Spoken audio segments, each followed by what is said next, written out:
Thank you for joining us for our monthly webinar series from Local Market Monitor, where we take a closer look at this month's National Economic Outlook, which was written by Local Market Monitor's founder, Ingo Winzer. For those of you that don't know Ingo, he has been analyzing real estate markets for over 30 years and is a graduate of MIT and Boston University. He is not your typical economist and has a knack for taking complex data, extracting what is important, and providing unique insights and tangible guidance on real estate markets. So with that, I bring you Ingo and his insights on the economy. Thanks very much, Carolyn.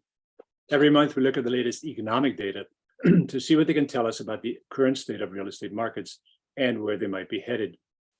Our underlying premise is that you make better investment decisions when you have a better idea of the economic forces that affect supply and demand.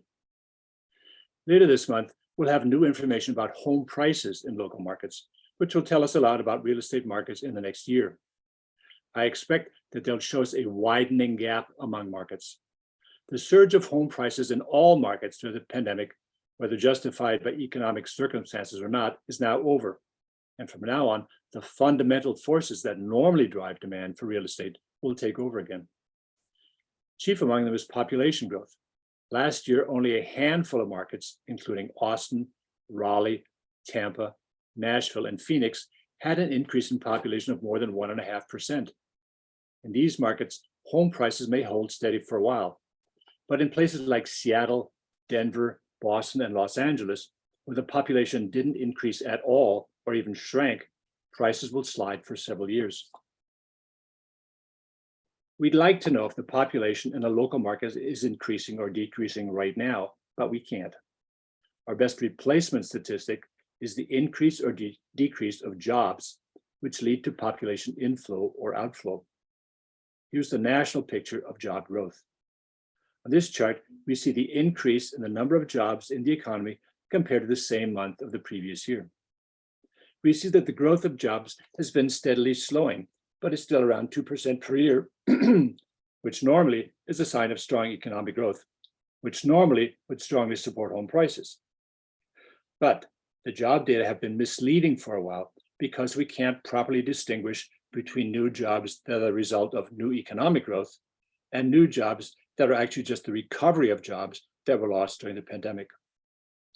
The difference is important for real estate markets because the people who fill recovered jobs are already living in the local market for the most part and don't affect the real estate market, while jobs from new growth attack people from other markets and increase demand for housing. If we try to separate new jobs from recovered jobs, there are again only a handful of markets with strong jobs growth, including, yes, Austin, Raleigh, Tampa, and Nashville. But most markets show much lower growth. This is what the real estate markets will be like over the next couple of years. A few markets with strong demand, but mostly markets that don't have strong demand, where home prices will readjust to local income. In other words, where home prices will fall. If we look at specific sectors of the economy, we can see that recovered jobs are still a problem for measuring local growth.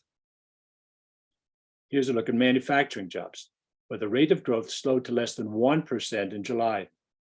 This is still better than before the recession, but not much. In construction, on the other hand, the growth of jobs looks pretty steady, despite high interest rates. Job growth in finance has held pretty steady. And staffing in retail stores remains flat, as it was even before the pandemic.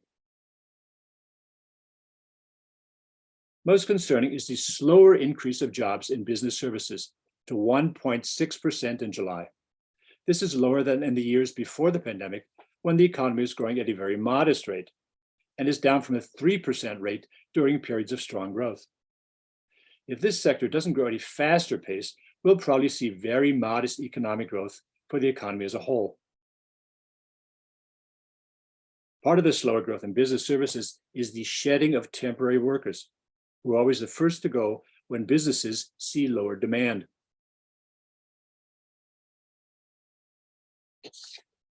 One sector where job growth has been strong is healthcare, up 3.7% in July. But this is one of the sectors where many of these jobs are recovered jobs. At nursing homes, for example, they're not new ones. The same is true for restaurants, where jobs increased almost 4% in July, but where growth before the pandemic was less than 2%.